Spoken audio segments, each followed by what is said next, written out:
Mark Twain Selected Works. Autobiographical Dictation of January 23rd, 1907. Strange Luck and First Try at Bowling and Other Games.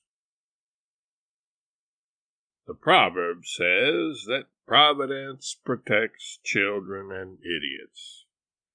This is really true. I know it, because I have tested it in my own person. It did not protect George through the most of his campaign, but it saved him in his last inning, and the veracity of the proverb stood confirmed. I have several times been saved by this mysterious interposition, when I was manifestly in extreme peril.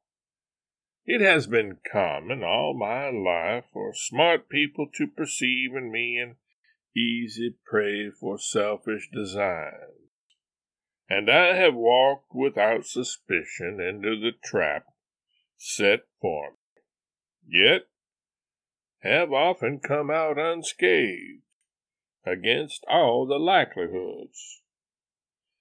More than 40 years ago, in San Francisco, the office staff adjourned, upon conclusion of its work at 2 o'clock in the morning, to a great bowling establishment, where there were 12 alleys. I was invited rather perfunctorily, and as a matter of etiquette, by which I mean that I was invited politely but not urgently.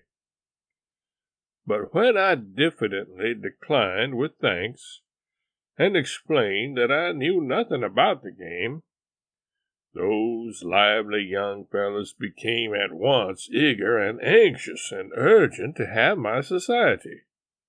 This flattered me, for I perceived no trap, and I innocently and gratefully accepted their invitation.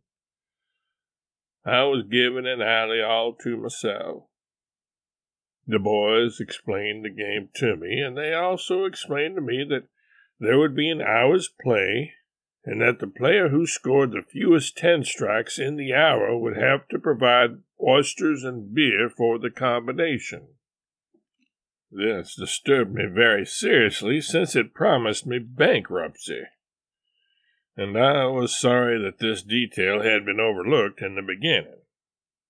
But my pride would not allow me to back out now, so I stayed in, and did what I could to look satisfied and glad I had come. It is not likely that I looked as contented as I wanted to, but the others looked glad enough to make up for it, for they were quite unable to hide their evil joy. They showed me how to stand, and how to stoop, and how to aim the ball, and how to let fly.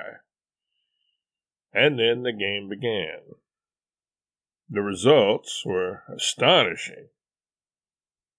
In my ignorance, I delivered the balls in apparently every way except the right one. But no matter. During half an hour, I never started a ball down the alley that didn't score a 10 strike every time at the other end. The others lost their grip early and their joy along with it.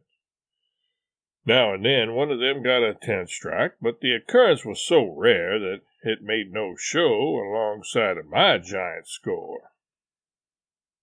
The boys surrendered at the end of the half hour and put on their coats and gathered around me, and in courteous, but sufficiently definite language expressed their opinion of an experienced, worn, and seasoned expert who would stoop to lying and deception in order to rob kind and well-meaning friends who had put their trust in him under the delusion that he was an honest and honorable person. I was not able to convince them that I had not lied, for now my character was gone, and they refused to attach any value to anything I said. The proprietor of the place stood by for a while, saying nothing. Then he came to my defense. He said, "It looks like a mystery, gentlemen, but it isn't a mystery after it's explained. That is a grooved alley. You've only to start a ball down it any way you please, and the groove will do the rest. It will slam the ball against the northeast curve of the head pin every time, and nothing can save the 10 from going down. It was true.